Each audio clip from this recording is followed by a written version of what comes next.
El amor de Dios es incomparable, indescriptible, indestructible, incalculable. Dios nos ama como nuestro Creador, como nuestro Salvador, como nuestro proveedor, como nuestro Redentor. Nos ama con un amor tan profundo que estuvo dispuesto a hacer todo lo necesario para rescatarnos de las garras del pecado. Vivió una vida perfecta en nuestro lugar. Entregó su vida en sacrificio por nosotros. Murió colgado en una cruz por ti y por mí. Pagó nuestra deuda y llevó nuestra vergüenza. Todo esto por amor. Porque Dios es amor. Nos libró de la penalidad de nuestras transgresiones. Nos salvó de la muerte eterna por nuestros pecados. Y ahora nos ofrece un pasado ya pagado, un presente con su paz, un futuro asegurado, una eternidad veraz. Todo esto por amor. Ahora, acepta su amor, acepta su sacrificio, acepta su perdón, acepta su regalo, la vida eterna, y vive sin temor. Porque Dios es amor.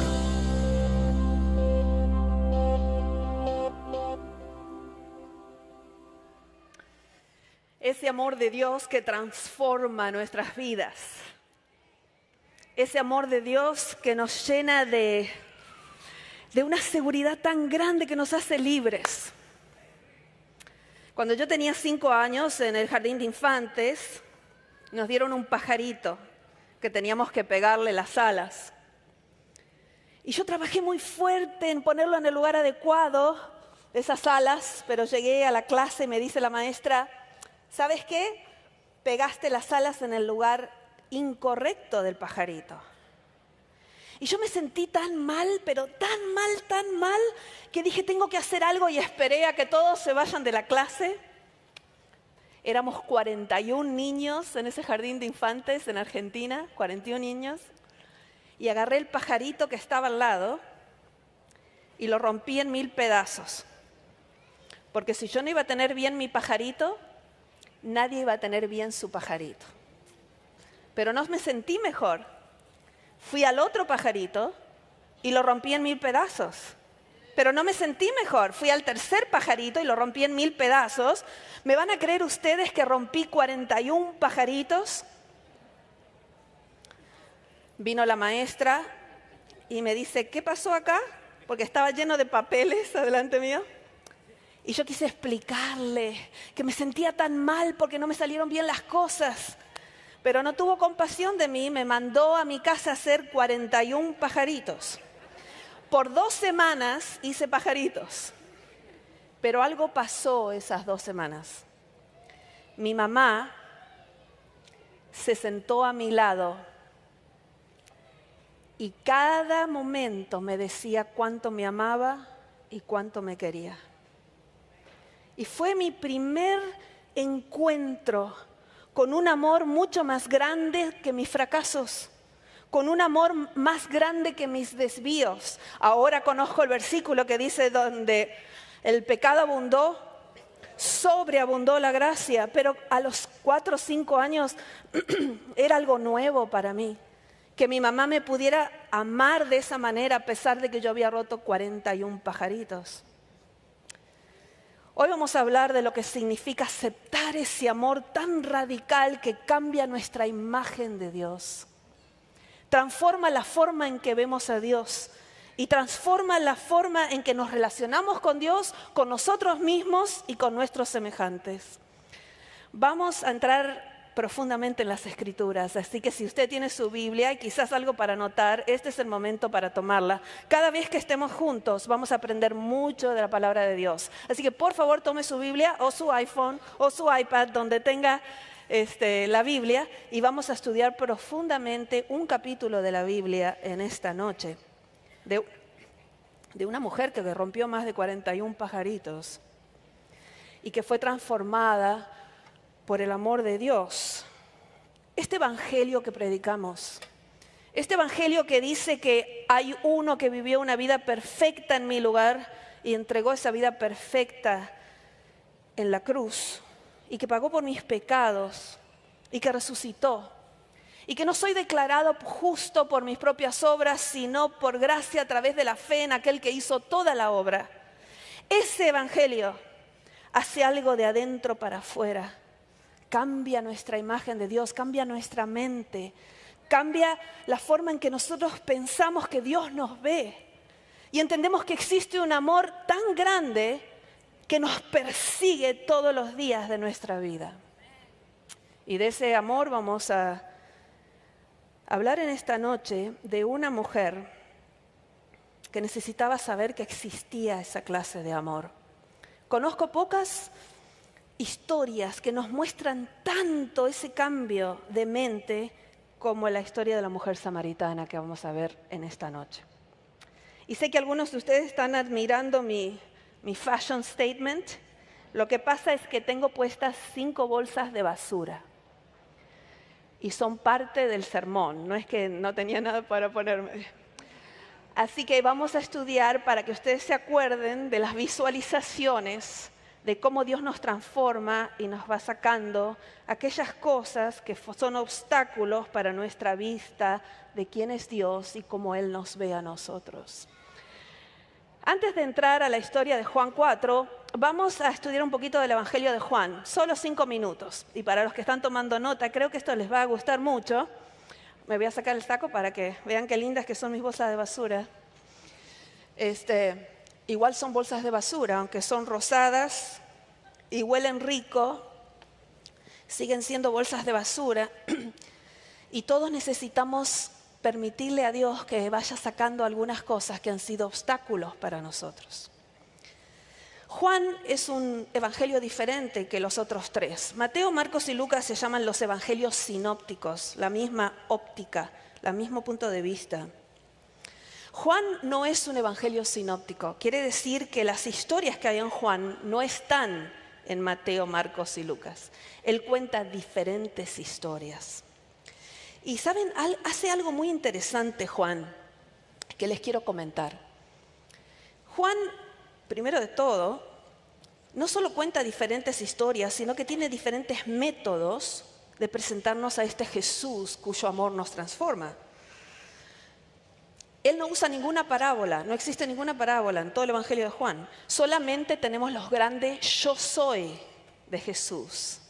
A ver, díganme algunos que ustedes conocen. Yo soy el pan de vida, ¿más? La resurrección y la vida. Yo soy la vid, yo soy el buen pastor. Todo esto está en el Evangelio de Juan. Y Juan hace algo muy interesante. Escribe todo su Evangelio en 2 niveles. El nivel que ven los ojos y el segundo nivel al que usted accede cuando acepta ese Evangelio, ese Jesús. Entonces, todas las historias de Juan tienen 2 niveles. El que usted ve y el que usted cree. Por ejemplo, Nicodemo, debes nacer de nuevo. ¿Cómo puedo nacer de nuevo y entrar en el vientre de mi madre? No, dice Jesús, no estoy hablando de este nacimiento, estoy hablando de este nacimiento. En cada historia de Juan hay un diálogo entre los 2 niveles. El que usted ve con sus ojos físicos y el que usted cree cuando aceptó el Evangelio. Cuando se le cambió la mente, cuando entendió que hay algo más que lo que usted ve. La mujer samaritana, Jesús le dice, dame de beber. Y ella dice, pero Señor, el pozo es hondo, no tienes con qué sacarla. No, dice Jesús, yo te pido de beber este agua, pero te ofrezco otra agua, diferente, más profunda, que se va a hacer en ti una fuente de agua viva. En capítulo 9, el ciego termina viendo, pero también adorando a Jesús. En cambio, los fariseos que creían que veían terminan siendo ciegos. Capítulo 11, Lázaro duerme. Bueno, si duerme se va a poner mejor. No, dice Jesús, está muerto, pero yo voy a despertarlo porque yo soy la resurrección y la vida. Todas las historias de Juan tienen dos niveles y usted tiene que poder seguirlas para darse cuenta que acá es lo que usted ve y acá es lo que usted cree cuando cree en el Señor Jesucristo y en su Evangelio. Ahora, tenemos el raro privilegio de que se nos diga por qué Juan decidió escribir otra biografía de Jesús, cuando los otros tres ya estaban escritos, o por lo menos es el consenso académico. Y les quiero mostrar el propósito por el que Juan decide escribir estas historias que son diferentes. Acuérdense que 92% de Juan está solo en Juan. Casi todo el Evangelio de Juan está solo en Juan. Hay una sola historia en común con Mateo, Marcos y Lucas en la vida de Jesús. Y entonces, él dice, yo voy a elegir diferentes historias para convencerlos a ustedes que Jesús es quien dice que es y ha hecho lo que dice que ha hecho. Y ese amor, ese evangelio, esas buenas nuevas de que alguien hizo por mí lo que yo no podía hacer por mí mismo, van a transformar su vida y le van a dar la vida eterna. Vamos a leerlo. Es uno de los pocos libros en la Biblia en que el autor nos dice por qué escribió ese libro. Juan capítulo 20, versículos 30 y 31. Juan 20, 30 y 31. Está el propósito del libro. Hizo además Jesús muchas otras señales en presencia de sus discípulos, las cuales no están escritas en este libro. No, están escritas en Mateo, Marcos, Lucas y hay muchas otras que no están escritas. Pero estas, versículo 31, estas se han escrito ¿para qué? Aquí está. ¿Para qué? Para que creáis. Creer es el verbo de Juan, lo usa 97 veces en su evangelio. 97 veces usa el verbo creer, inclusive en el más conocido de todos los versículos de la Biblia. Juan 3:16, porque de tal manera amó Dios al mundo que ha dado a su Hijo unigénito para que todo aquel que en él, ahí está el verbo, lo usa 97 veces en su evangelio. Y él dice, estas se han escrito ¿para qué? Y ahí está, para que creáis ¿en qué? Que Jesús es el Cristo, el Hijo de Dios, y que para que creyendo tengáis vida en su nombre. O sea que dice Juan, tienen que estudiar historia por historia que yo agregué, diferentes que las de Mateo, Marcos y Lucas, para convencerlos que Jesús es quien dice que es y que ha hecho lo que dice que ha hecho. Para que ese amor los transforme y les dé la libertad de vivir en abundancia. Entonces, hoy vamos a hacer esto con la mujer samaritana. Ahora que son expertos en el Evangelio de Juan, van a ver todas estas cosas en este capítulo, como en todos los otros capítulos de Juan. Los dos niveles, el yo soy, el creer. Así que vamos al capítulo 4 y empezamos esta historia en el versículo 4. Es muy interesante los verbos que utilizaron los autores de la Biblia bajo la influencia del Espíritu Santo. No son coincidencias.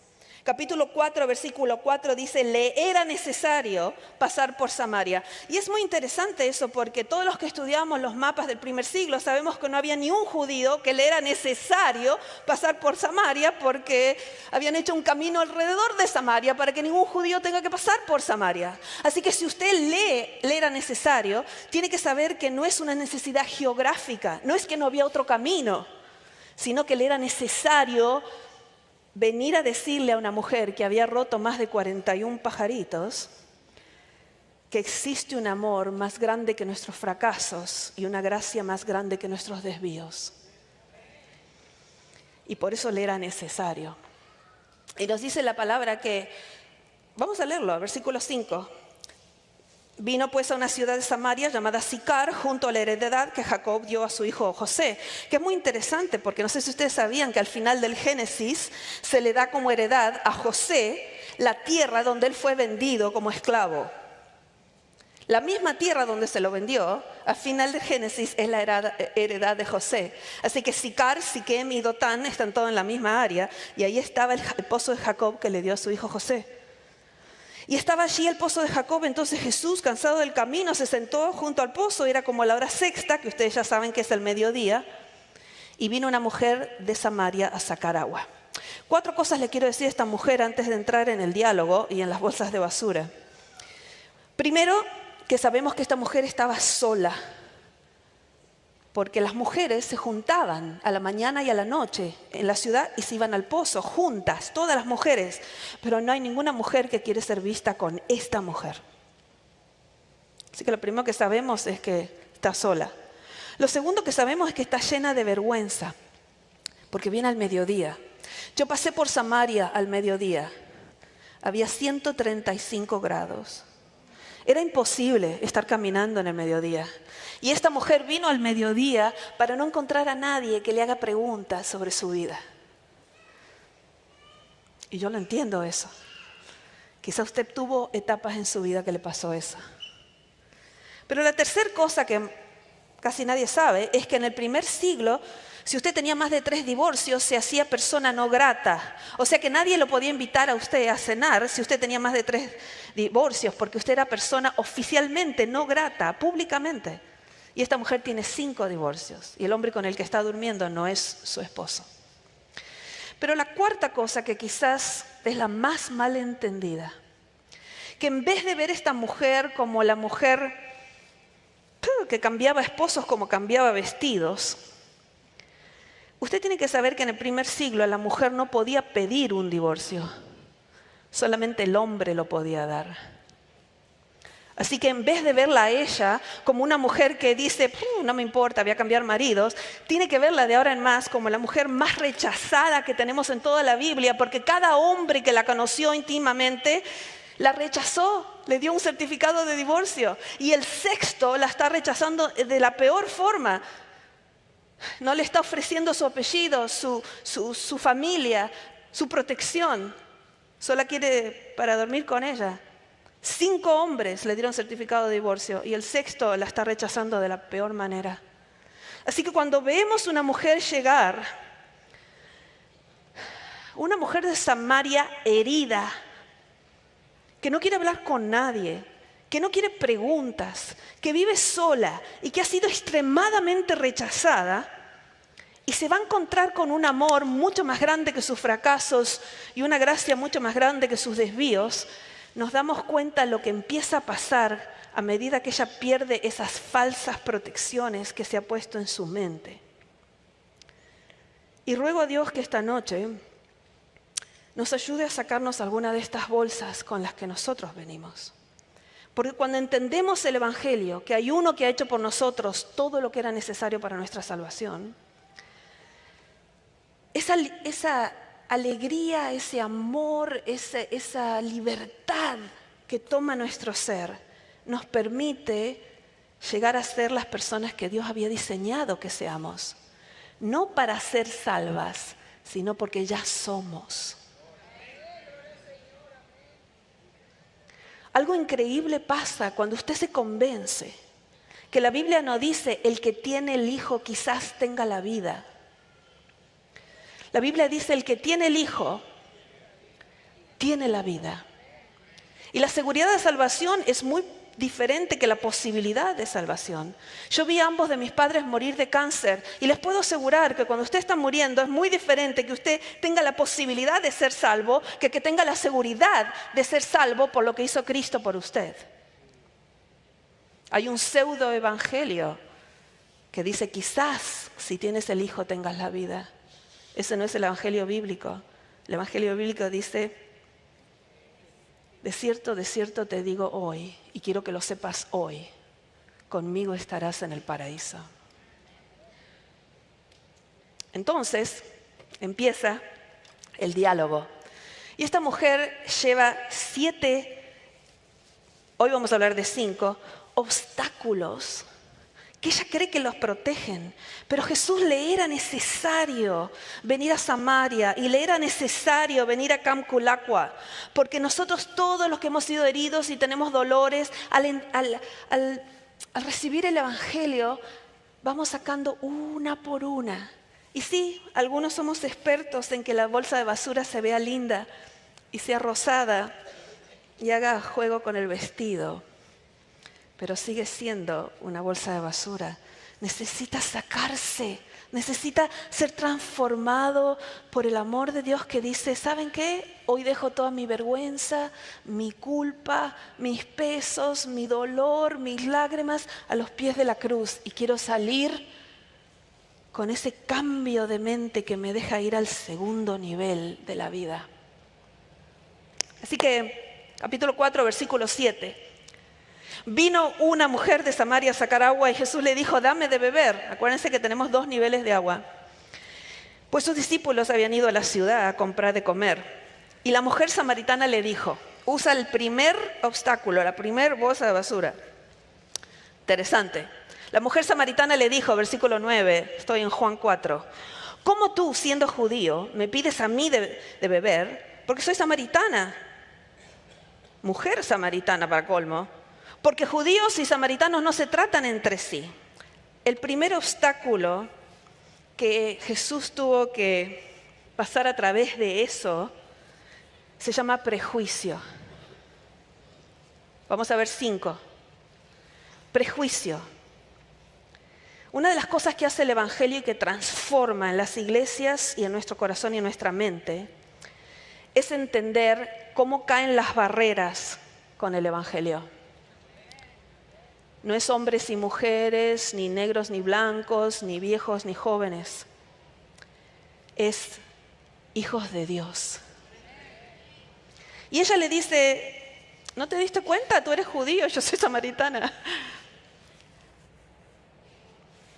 Qué hermoso va a ser cuando el Evangelio empiece a transformar nuestros corazones y nuestras iglesias de tal forma que no se hable más el lenguaje del prejuicio. Y es interesante porque Jesús nunca habló ni va a hablar este lenguaje. Jesús le podría haber dado una clase de, por supuesto, los samaritanos son menos que los judíos, porque 722 a.C. los asirios mezclaron la raza y ustedes no son tan judíos de pura cepa como somos nosotros, así que por supuesto ustedes son menos.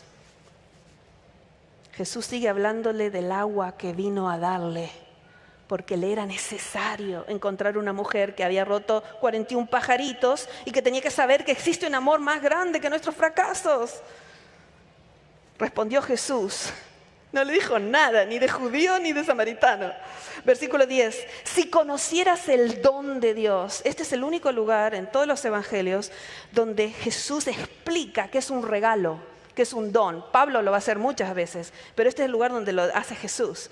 Si conocieras el don, ¿y quién es el que te dice dame de beber? Tú le pedirías y él te daría agua viva. Tengo otra clase de agua, tengo otra forma de pensar, tengo otra vista de Dios que te quiero dar. Déjame que te dé ese agua.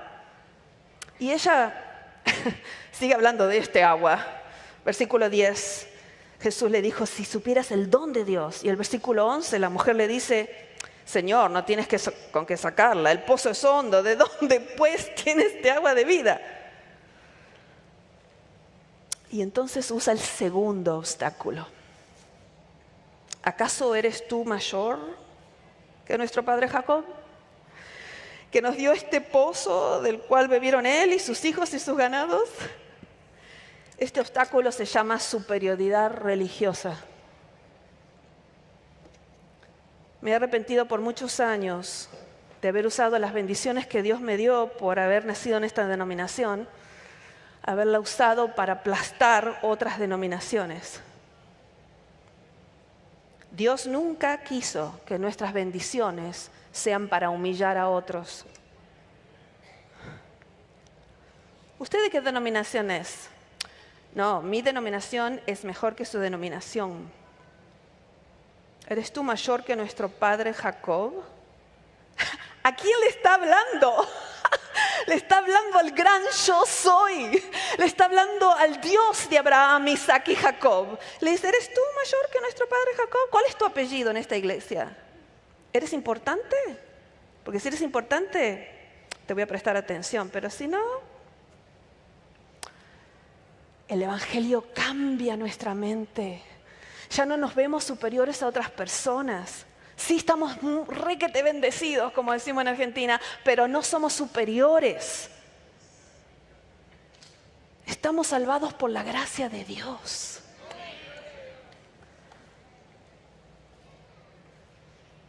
No sé, a veces me agarra, si yo hubiera sido Jesús,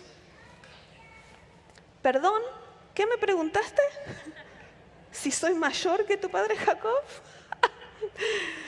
Llamaría a 1000 ángeles y ¿sabes quién soy? Acá está mi tarjeta si necesitas un milagro y nunca me preguntes eso otra vez. Esa no es la actitud del cielo, ni es la actitud de aquel que se humilló hasta la muerte y muerte de cruz. Y esta pobre mujer va perdiendo aquellas cosas que creyó que la protegían.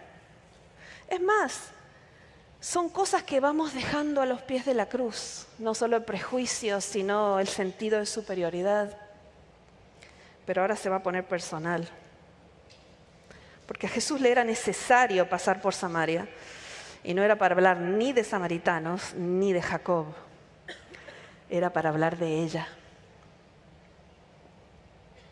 Entonces Jesús le sigue hablando del agua. Me encanta Jesús. Precioso Jesús.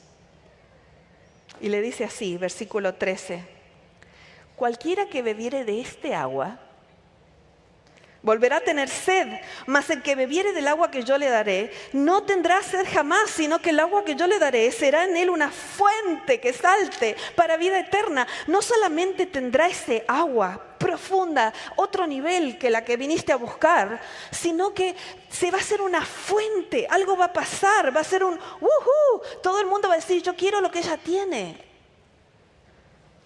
Pero esta mujer pobrecita sigue hablando de este agua y Jesús le habla de este agua. Y la mujer le dice, versículo 15, Señor, dame esa agua, para que yo no tenga sed, ni venga aquí a buscarla. Y Jesús le dice, vine aquí para hablar de ti, no de samaritanos ni de Jacob. Quiero hablar de ti, quiero entrar en tu corazón, quiero cambiar tu mente, quiero transformar la forma en que tú piensas de Dios, de ti misma y de otros. Jesús le dijo, ve y llama a tu marido y ven acá. Se puso personal de repente. Y la mujer responde con la tercera, que yo le llamo verdad superficial. Le dice, no tengo marido. Y Jesús le dice, sí, la verdad que dijiste la verdad, que no tienes marido porque has tenido 5 maridos y el que tienes ahora no es tu marido. Entiendo, has dicho la verdad. Yo daría $1.000.000 por ver la cara de esta mujer. Saben que todos tenemos una biografía diferente que la que pasan en los videos y las que escriben en los boletines y las que están en nuestros sitios de internet. Y yo también. Y conozco perfectamente esto de ve, llama a tu marido. No tengo marido, porque yo también, después de 15 años, tuve que divorciarme de mi primer marido. Mi papá era el presidente del Centro White para todo el mundo en ese tiempo. Y nadie sabía lo que estaba pasando en mi vida o lo que estaba pasando con mi marido. Y me acuerdo haber llegado a las 11:45 a la iglesia para que nadie me pregunte dónde o con quién estaba mi marido. Sé lo que es ese dolor de no querer preguntas. Ahora puedo hablar de eso porque estoy casada con mi segundo esposo, 25 años. Mi vida no es perfecta, pero es diferente de lo que fue entonces. Pero yo recuerdo lo que es la verdad superficial. Mi esposo no se siente bien pensando adentro, bueno, espero que no está.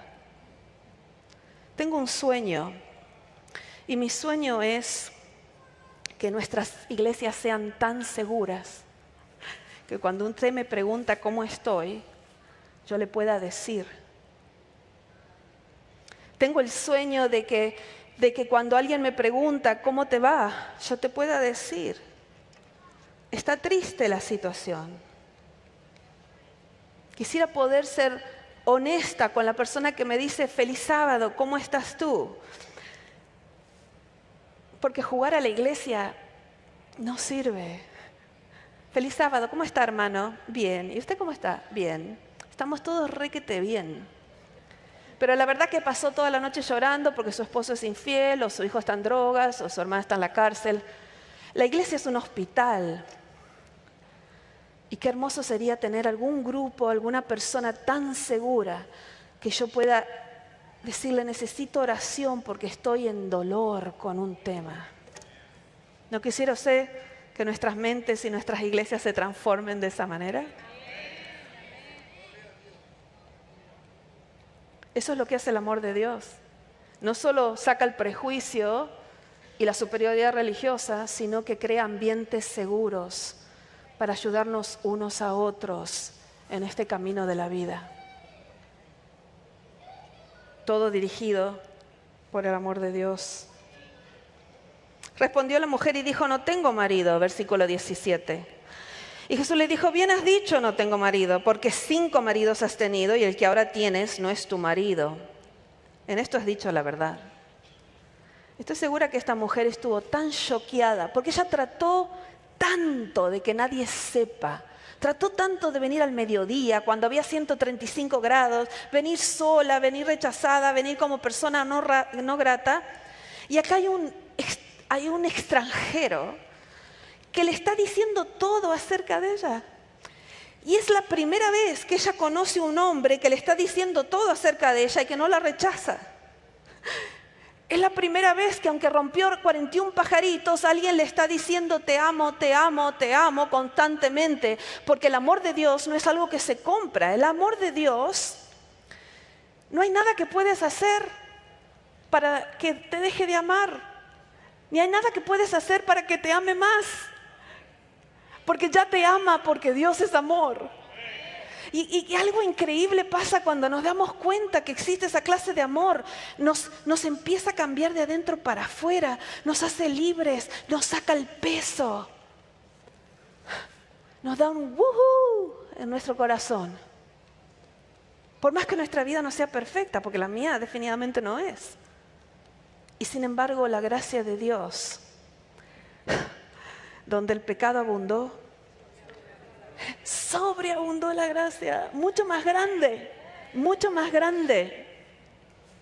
Y entonces eso nos empieza a cambiar nuestra imagen de Dios. Estoy segura que esta mujer estuvo completamente choqueada, porque resulta que, no sé si usted ha visto una película o algo donde la noticia es demasiado grande y la persona tiene que shake it off, sacárselo de encima. Por ejemplo, alguien dice, te amo, y la persona va detrás de una pared y vuelve toda compuesta. No sé si han visto esto en alguna.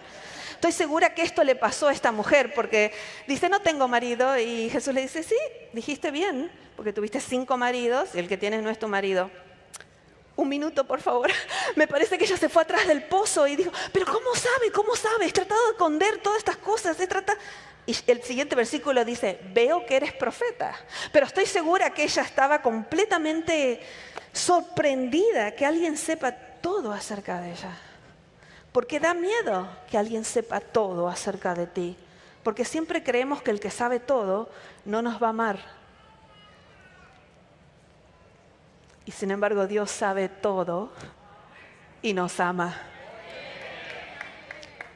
Es la más profunda intimidad que un ser humano puede tener, de ser completamente conocido y completamente amado. Y entonces, la mujer puede elegir cualquier tema para hablarle a Jesús. Cualquier tema. Le puede decir, ¿qué está pasando? ¿Por qué todos los hombres me rechazan? Que no entiendo el amor. ¿Qué es lo que pasa?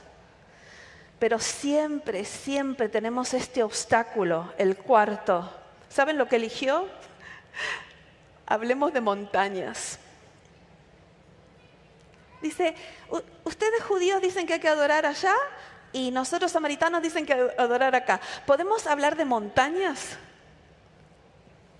quiero decirle una cosa. Este obstáculo se llama religiosidad. Es cuando la religión se hizo todas formas, reglas y regulaciones. Y es un terrible obstáculo que el Evangelio quiere transformar. Porque Jesús le dice, pero mujer, no es ni en esa montaña ni en aquella montaña. Porque, vamos a leerlo para que vean que no lo estoy inventando, vamos a leerlo. Versículo 19.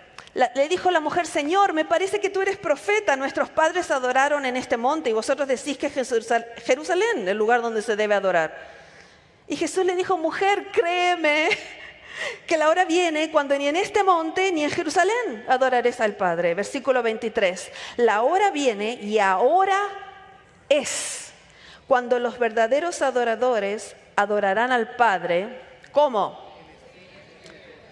Ese es el principio, en espíritu y en verdad. Y yo tengo que hacer algo en este momento porque la religiosidad por un tiempo nos consumió como denominación. Y perdimos toda una generación por hablarles de montañas. ¿Se puede adorar así o se puede adorar así?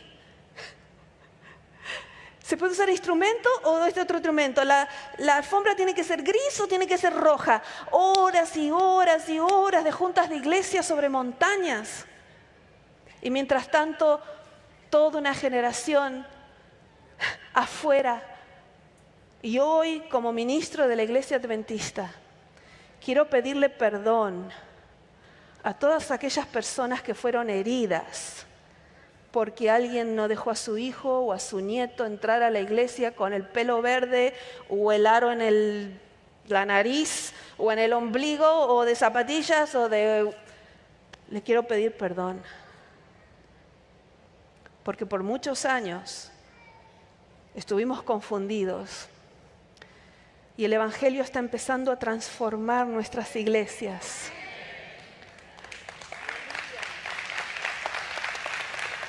Está empezando a transformar nuestras iglesias para que siempre digan ven y nunca digan váyanse.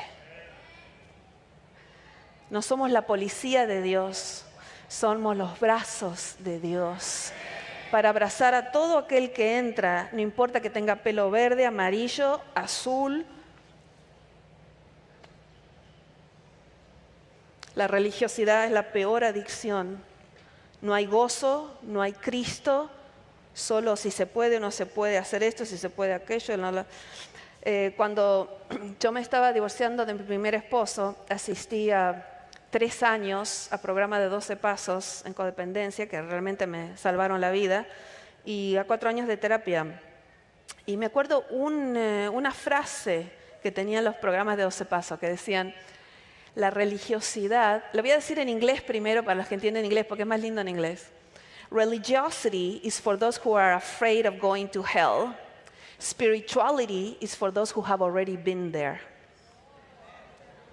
La religiosidad es para aquellos que tienen miedo de ir al infierno. La espiritualidad es para aquellos que ya fueron al infierno y volvieron. El dolor a veces nos hace querer protegernos porque no queremos tener dolor otra vez. Pero la verdadera espiritualidad es encontrarnos con ese Dios cuyo amor es más grande que nuestros fracasos y cuya gracia es más grande que nuestros desvíos y que nos saca uno por uno todos esos obstáculos. Y usted puede tener otros, yo he tenido muchos en mi vida. Y el Evangelio lo que hace es liberarnos de estas cosas. De decir, sí, tu vida no es perfecta, no fue perfecta, pero tienes un Dios tan grande que te amó de tal manera que murió en la cruz por ti. Por favor, sácate esas bolsas y alaba al Señor y vive para su gloria. Qué cosa más hermosa cuando pasa esto. Esa es la transformación que hace el Evangelio adentro nuestro.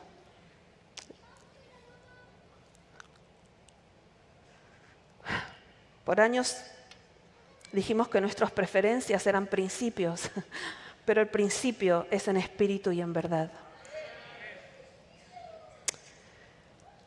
Le dijo la mujer, versículo 25, sé que ha de venir el Mesías. Porque esta mujer que había tenido 5 maridos, estaba durmiendo con uno que no era su marido, estaba esperando el Mesías. No sé si ustedes sabían que cuando el rey de Asiria tomó a Samaria, era muy inteligente. No solamente llevó israelitas a Siria, sino que trajo asirios a Samaria y mezcló la raza. Y por muchos años los samaritanos no sabían a quién adorar. Eventualmente decidieron adorar a Jehová, a Yahweh, pero solo aceptaron el Pentateuco como inspirado. Nunca aceptaron los salmos ni los profetas como inspirados. Así que esto de que ella está esperando al Mesías, todo lo tiene por el Pentateuco, por los primeros 5 libros de la Biblia, bien interesante. Y está esperando al Mesías, llamado el Cristo. Cuando Él venga, nos declarará todas las cosas. Este quinto obstáculo se llama pereza espiritual, demora. Cuando sabemos que hay algo que tenemos que hacer, un llamado a nuestros hijos que perdimos, diciéndole perdóname porque te hablé de montañas por tantos años y no te hablé del amor de Dios. Y decimos, bueno, algún día vamos a hacer eso. Algún día, dice ella, va a venir el Cristo. Y cuando venga el Cristo, nos declarará todas las cosas. No tengo que hacerlo ahora. 5 obstáculos que esta mujer tenía. ¿Cuál era el primero? Prejuicio. ¿Cuál era el segundo? Superioridad religiosa. ¿Cuál era el tercero?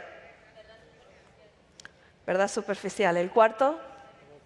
Religiosidad. ¿El quinto? Pereza espiritual, demora, decir, bueno, algún día. Cuando venga el Cristo, nos declarará todas las cosas. Y Jesús le dijo, ¿qué le dijo? Yo soy. Ego eimi en griego. El yo soy de Éxodo 3:14 del Antiguo Testamento en griego, las exactas palabras. En Juan constantemente Jesús está diciendo ego eimi, yo soy, yo soy. Y dicen, están blasfemando porque yo soy es el nombre de Dios que le dio Moisés en Éxodo 3. Y Jesús dice, yo soy, yo soy. Y es la única vez en todo el ministerio de Jesús que Él le declara a alguien abiertamente que Él es el Mesías antes de su juicio y crucifixión. Es la única vez y se lo declara a una mujer que había tenido 5 maridos y estaba durmiendo con alguien que no era su marido, pero que tenía que saber que aunque había roto 41 pajaritos, existía un amor más grande que sus fracasos y una gracia más grande que sus desvíos. Y Él se revela a esta mujer como el gran yo soy. Y es la primera vez que esta mujer ha encontrado un hombre que le dice todo lo que ha hecho y no la ha rechazado. Porque es algo muy profundo entender que somos completamente conocidos y al mismo tiempo completamente amados.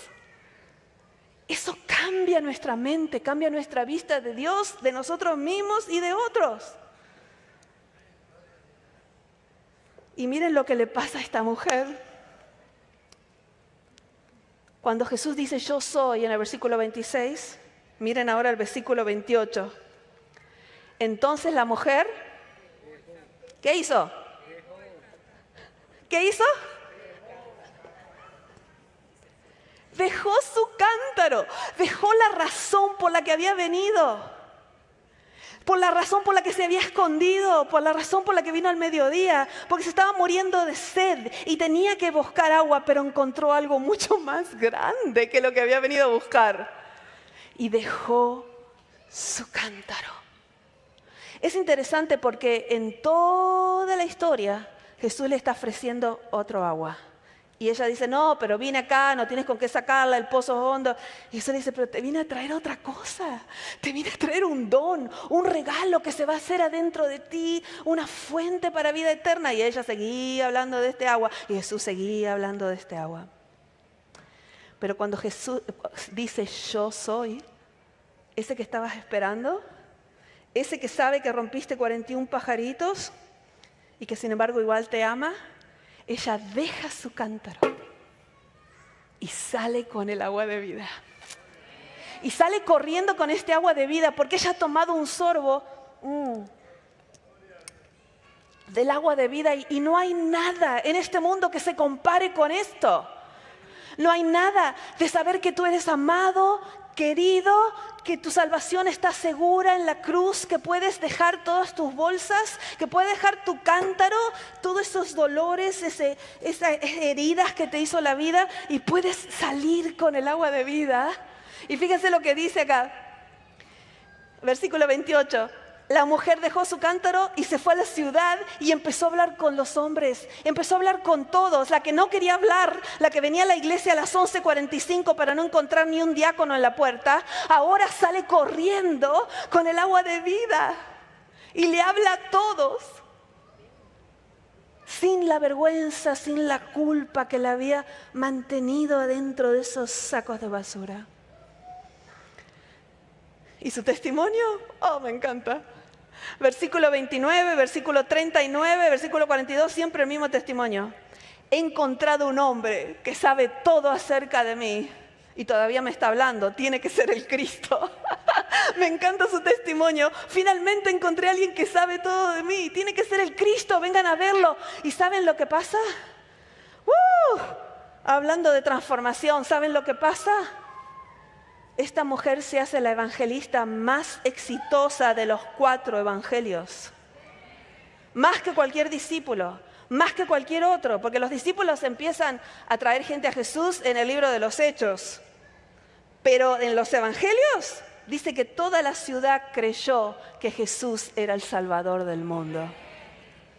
Algo increíble pasa cuando aceptas ese evangelio y permites que el evangelio te saque las bolsas de basura y dejas tu cántaro y sales corriendo con el agua de vida.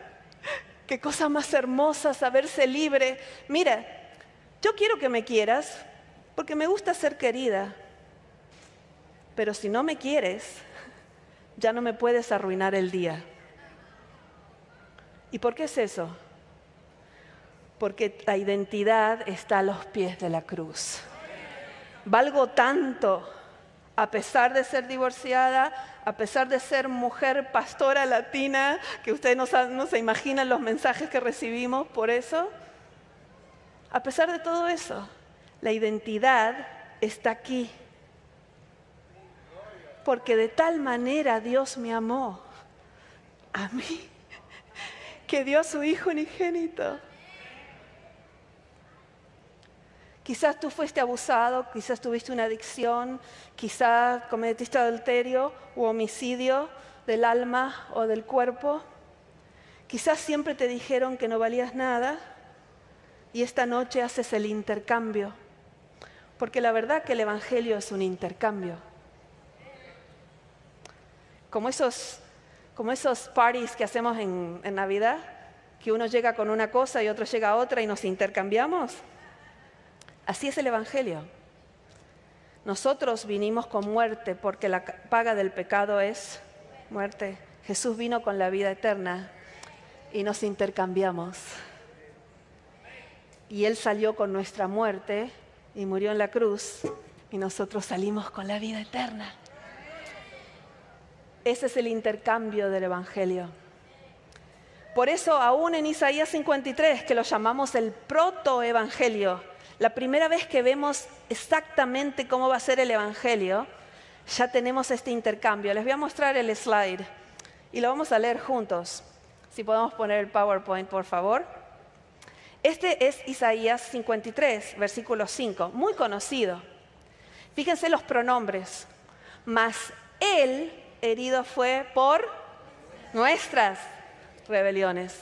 Él fue molido por nuestros pecados, pero no solo pagó el precio de nuestras rebeliones y nuestros pecados, sino que también pagó el precio de lo positivo, no solo de lo negativo. Fíjense lo que dice, el castigo de nuestra ¿qué? Paz fue sobre él, y por su llaga fuimos nosotros curados. El evangelio es un intercambio donde tú dejas tu cántaro y sales con la vida eterna. Vamos a leer este slide todos juntos. ¿Listos? 1, 2, 3. Mas Él herido fue por nuestras rebeliones. Vamos a hacerlo otra vez. Hay mucha más gente acá de las que yo escuché. Vamos a declarar esto. Esto es el Evangelio. Esto nos dice el intercambio. Esto nos dice qué ha pasado hace 2000 años para que usted hoy pueda vivir libre de sus bolsas y su cántaro. ¿Listos? 1, 2, 3. Mas Él herido fue por nuestras rebeliones. Él fue molido por nuestros pecados. El castigo de nuestra paz fue sobre Él. Y por llaga fuimos nosotros curados. Sigamos leyendo. Todos nosotros nos descarriamos como ovejas. Cada cual se apartó por su camino. Mas Jehová cargó en él el pecado de todos nosotros. Y ahora vamos a hacer una cosa interesante en el siguiente slide. Vamos a hacer algo que se llama encarnar las escrituras. Cuando usted pone su nombre en lugar de los pronombres que son de grupo, ¿no? Entonces vamos a la segunda, por favor.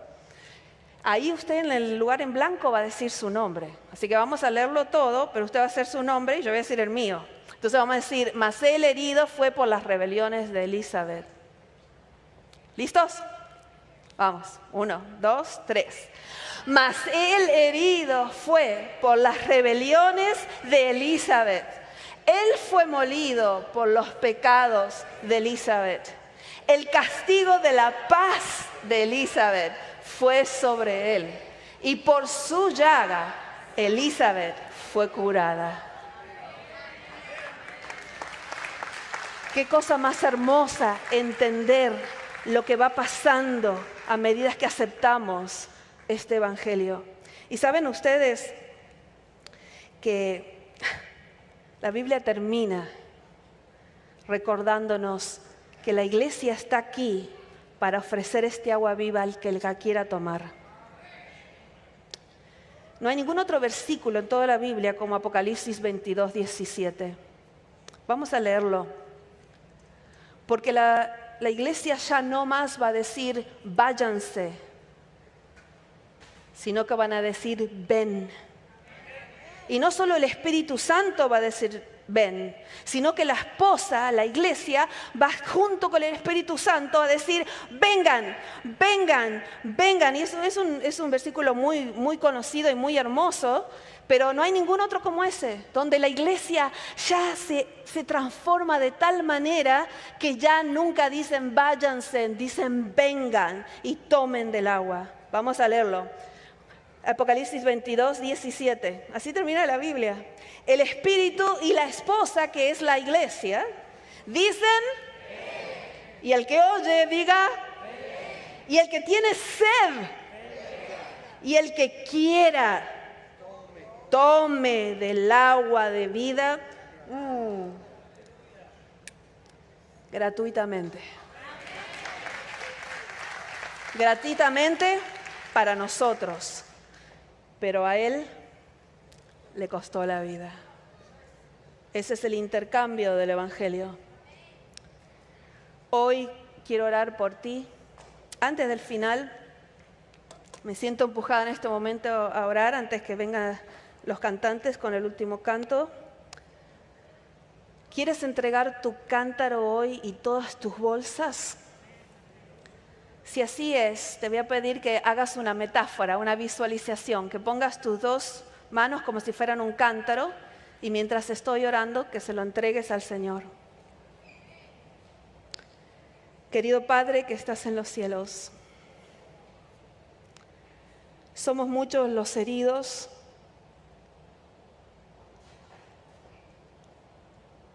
por rechazo, por dolor, por circunstancias, por abuso, por pecado. Y sin embargo, tú nos ofreces un amor tan grande,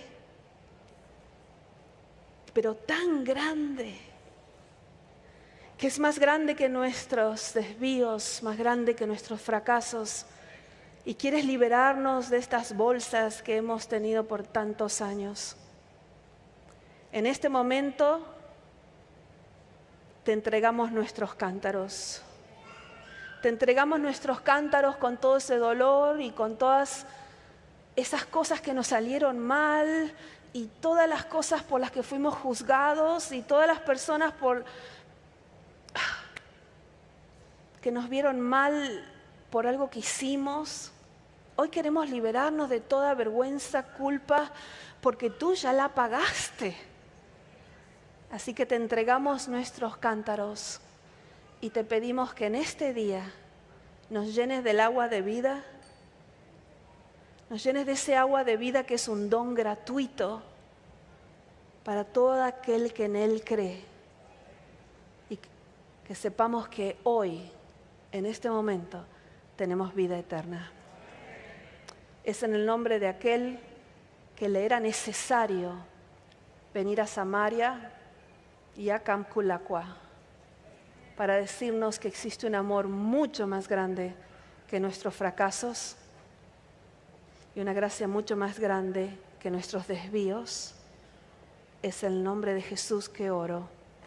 Amén.